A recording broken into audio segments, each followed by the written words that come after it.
Light weight బంగారు diamond ఆభరణాలు, వందల రకాల డిజైన్స్ ఏవైనా ధర మాత్రం ఒక్కటే. నమస్తే వ్యూస్. కోహినూరు వజ్రం గురించి చాలా మందికి అతి తక్కువగా తెలిసిన నిజాలు ఇవాళ మనం మాట్లాడుకోబోతున్నాం. డాక్టర్ ఈమని శివనాగరెడ్డి గారు మనతో ఉన్నారు. Senior archaeologist and bleach India foundation CEO. నమస్తే సార్. నమస్కారం అమ్మా. కోహినూరు వజ్రం, మన కోహినూరు వజ్రం, బ్రిటిష్ మహారాణి కిరీటంలో ఉన్న మన కోహినూరు వజ్రం హైదరాబాద్ లో ఉన్న గోల్కొండ కోట నుండే వెళ్ళిపోయింది అంటారు. ఇది నిజమా సార్? అది నిజమే.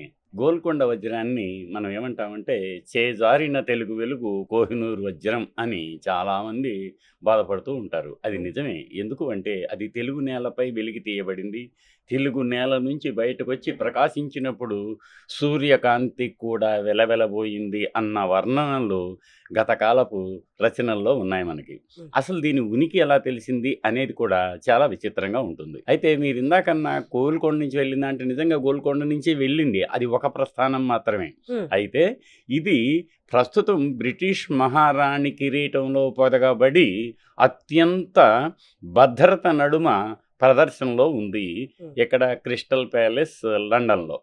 దీనికంటే ముందు మనం అసలు తెలుసుకోవాలి. మనం అనుకుంటాం తెలుగులో కొన్ని సామెతలు ఉన్నాయి. అదేమిటంటే రాయి కంటే రత్నం మేలు అనేది. మేలే కదా, చాలా మేలు. ఎందుకు? దానికి విలువ ఉంటుంది కాబట్టి. అలా మనకి తెలుగు నేల మీద అనేక వజ్ర వైడూర్యాలు బయలుపడినటువంటి సంఘటనలు ఉన్నాయి. వాటికి ఎక్కడ దాకా ఎందుకు, మీకు అనంతపురం జిల్లాలో ఒక ఊరు పేరే వజ్రకరూరు తెలుసు కదా. అప్పటికి వర్షాకాలం ప్రారంభం అయిన దగ్గర నుంచి పొలాలు దున్నేటప్పుడు కూడా వందల వేల మంది వేరుతూనే ఉంటారు. వాళ్ళకి ఒకటో రెండో మూడో నాలుగో చిన్నదో పెద్దదో దొరుకుతుంది. అవి 1,00,000 నుంచి కొన్ని లక్షల వరకు విలువ పలుకుతుంది. దాన్ని కొనేవాళ్ళు కూడా ఉన్నారు. అంతటి విలువ రత్నాలకు. అయితే ఇక్కడ మనకు దొరికినటువంటి ఈ కోహినూరు వజ్రం ఎక్కడ దొరికింది అనేది ఆరా తీస్తే చిట్ట చివరకు ప్రస్తుత గుంటూరు జిల్లాలో ఉన్నటువంటి బెల్లంకొండ అని ఒక ఊరు ఉంటుంది. బెల్లంకొండ అది సత్తెనపల్లి దాటిన తర్వాత ఆ పిడుగురాళ్లకు మధ్యలో ఎడం వైపున ఉంటుందన్నమాట. ఆ బెల్లంకొండ కోట నుంచి కోట ఉంది అక్కడ, బ్రహ్మాండమైన కోట. ఆ కోట దాటి లోపలికి వెళ్తే కృష్ణా తీరం వస్తుంది. కేతవరం అనే ఒక ఊరు ఉంటుంది. ఆ ఊరికి దాటిన తర్వాత కేతవరం కోట, ఆ కోటను కృష్ణదేవరాయలు కూడా జయించాడు. ఆ కోటను దాటిన తర్వాత కోళ్ళూరుపేట అని ఊరుంది. అక్కడ ఇప్పటికి కూడా మీరు ఇవాళ ఇప్పుడు వెళ్తే 200 మంది జనం వేరుతో వెతుకుతూనే ఉంటారు, కెలుగుతూనే ఉంటారు భూమిని. వాళ్ళకి దొరుకుతూనే ఉంటాయి. వీళ్ళంతా కూడా చిలకలూరుపేట, నరసరావుపేట, సత్తెనపల్లి ఆ ప్రాంతాల నుంచి వచ్చి వెతికి చిన్నదో పెద్దదో దక్కించుకొని వెళ్తూ ఉంటారు. అదిగో ఆ కోళ్ళూరులో దొరికింది. ఎప్పుడు దొరికింది? అది ఎప్పుడు దొరికింది అనేది ప్రత్యక్షంగా మనకు డేటు లేదు. కానీ అలా దొరికిన వజ్రం కాకతీయ చివరి పాలకుడైన ప్రతాపరుద్రుని కొలువుకు చేరిందని, ప్రతాపరుద్రుని కొలువు నుంచి మాల్వా ప్రభు అయినటువంటి అంటే ప్రస్తుత గ్వాలియర్ ఏరియా ఉంది కదా, ఆ ప్రభువుకి 1300 ప్రాంతంలో చేరిందని, అటు తర్వాత ఆ మాల్వా ప్రభుపై అప్పటి ఢిల్లీ సుల్తాన్ అయినటువంటి ఖిల్జీ దాడి చేసిన తర్వాత ఆ దాడిలో భాగంగా 1304వ సంవత్సరంలో ఇదిగో ఈ మిలమిలమిల ధగ మెరిసే ఒక వజ్రం, దాని పేరు అప్పటికి కోహినూరు కాదనమాట. ఆ వజ్రం తీసుకొని ఆయన ఢిల్లీ వెళ్ళిపోయాడు. ఆ తర్వాత ఇది లోడీల వంశమైంది. లోడీల దగ్గరికి చేరిన తర్వాత బాబర్ ఉన్నాడు కదా, 1525-6 సంవత్సరాల్లో భారతదేశాన్ని ఆయన హస్తగతం చేసుకుని మొఘల్ సామ్రాజ్యాన్ని స్థాపించిన బాబర్ దాన్ని వశపరుచుకున్నాడు. బాబర్ చేతికి వచ్చిన తర్వాత ఆయన ఏం చేశాడు? వెంటనే హుమాయూన్, ఆయన కుమారుడైన హుమాయూన్కి ఇచ్చాడు. హుమాయూన్ కొంతకాలం భద్రపరుచుకున్నాడు. హుమాయూన్కిను మళ్ళీ ఇంకొక రాజుకి యుద్ధం జరిగిన సందర్భంలో ఆ హుమాయూన్ దాన్ని జాగ్రత్తగానే తీసుకొని అటు తర్వాత తన కుమారుడైన అక్బర్కి ఇచ్చాడు. అలా అక్బర్ చేతికి అందిన తర్వాత చిన్న పిల్లవాడు కదా అక్బరు, తను గోలీల్లాగా ఆడుకుంటున్నాడు అని తర్వాత రచనల ద్వారా తెలిసింది. తర్వాత రచనలే కాదు, అబుల్ ఫజల్ రాసినటువంటి రచనల్లో ఈ విషయం ప్రస్తావించబడింది. ఆ తర్వాత ఆ అక్బర్ చేతి నుంచి ఏదో కారణం చేత ఆయన ఏం చేశాడంటే ఈ డెక్కన్ సుబాన్ పరిపాలిస్తున్నటువంటి మొదటి మహమ్మద్ కులీ అంటాం కదా, ఆయనకి ఇచ్చాడు. ఆయన దగ్గర నుంచి అది కులుబ్తాహీల వంశమైంది. అది గోల్కొండకు చేరింది. ఇదిగో చూసారా, అక్బర్ పరిపాలనా కాలంలో గోల్కొండకు చేరింది. అది చేరిన తర్వాత మీర్ జుమ్లా అని ఒక అధికారి ఉండేవాడు. ఆ అధికారి చాలా పవర్ఫుల్ వాడు అనమాట. ఆ మీర్ జుమ్లా దాన్ని భద్రపరుస్తూ ఉంచుకునేవాడు. అయితే ఢిల్లీ పాలకులైనటువంటి మొఘల్ చక్రవర్తులకి గోల్కొండపై కన్నుబడింది. వాళ్ళు తరచూ కాలు దువ్వుతున్నారు కయ్యానికి. దీన్ని ఎలాగైనా ప్రసన్నుని చేసుకోవాలి అని మీర్ జుమ్మలా అనుకుని, ఎందుకంటే నా గోల్కొండ సామ్రాజ్యం సుభిక్షంగా ఉండాలి, ఇక్కడ ఏ రకమైన ఇబ్బంది రాకూడదు అనుకున్న మీర్ జుమ్లా ఏం చేశాడు అంటే అప్పటి పాలకుడైనటువంటి షాజహాన్కి ఆయన అడకపోయినా కూడా ఇది తీసుకెళ్లి బహుమతి ఇచ్చి ఆయన ప్రసన్నుని చేసుకొని, అయ్యా ఇదిగో మీకు మాకు సఖ్యత ఉండాలి, అదే సంబంధాలను కొనసాగించుకుందాం అన్న ఒక విజ్ఞప్తిని ఆయన అంగీకరించాడు. దాంతో కొంతకాలం మీకు అటు ఢిల్లీకి ఇటు గోల్కొండకి మధ్య వైరం లేకుండా పోయిందనమాట. ఇది ఒక చక్కటి సుహృద్భావ వాతావరణం. అయితే గోల్కొండలో ఉన్నటువంటి ఈ కోహినూర్ వజ్రం అక్కడికి వెళ్ళింది. అప్పటికి కూడా దాన్ని కోహినూర్ అని పేరు పిలవలేదు, ఒక వజ్రం.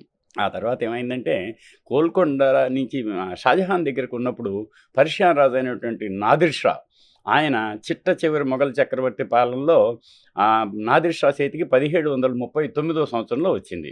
ఆ నాదిర్ షానే దాన్ని ఏమి మెరుస్తుంది ఇది, కోహినూర్ అంటే ఒక కొండ అలా మెరుస్తూ వెలుగులు విరజిమ్ముతున్న ఒక కొండ అన్న భావంతో దానికి కోహినూర్ అని పేరు పెట్టారు. అదిగో అలా నాదిర్ షా చేతికి వెళ్ళినటువంటి ఆ వజ్రం పర్షియా రాజు తరువాత రాను రాను మీకు ఇప్పటి పాకిస్తాన్లో ఉన్న పంజాబ్ పాలకుడైనటువంటి రంజిత్ సింగ్కి 1812వ సంవత్సరంలో అందింది. రంజిత్ సింగ్ ఆహా ఎంతటి విలువైన వజ్రం నా చేతికి అందింది అని ఆనందంతో ఉబ్బి తబ్బిబ్బైన నేపథ్యంలో బ్రిటిష్ వారికి జరిగినటువంటి ఆ రాజకీయ ఒప్పందాల్లో భాగంగా రంజిత్ సింగ్ బ్రిటిష్ ప్రభుత్వానికి ఇచ్చాడు. బ్రిటిష్ ప్రభుత్వంలో ఎవరున్నా కూడా గవర్నర్ జనరల్స్ వీళ్ళంతా కూడా ఆ మహారాణి ఆజ్ఞలకు లోబడే కదా, బ్రిటిష్ మహారాణి. అప్పుడు డల్హౌసీ ఏం చేశాడంటే బ్రిటిష్ గవర్నర్ జనరల్ అయినటువంటి డల్హౌసీ తీసుకెళ్ళి బ్రిటిష్ మహారాణికి బహూకరించాడు. అది 1837వ సంవత్సరంలో దాన్ని ఏం చేశారంటే మహారాణి ఇచ్చారు.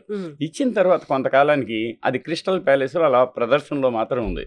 అయితే 1937వ సంవత్సరంలో దాన్ని కిరీటంపై పొదిగినటువంటి ఆ కిరీటాన్ని మహారాణి ధరించడం ప్రారంభించింది.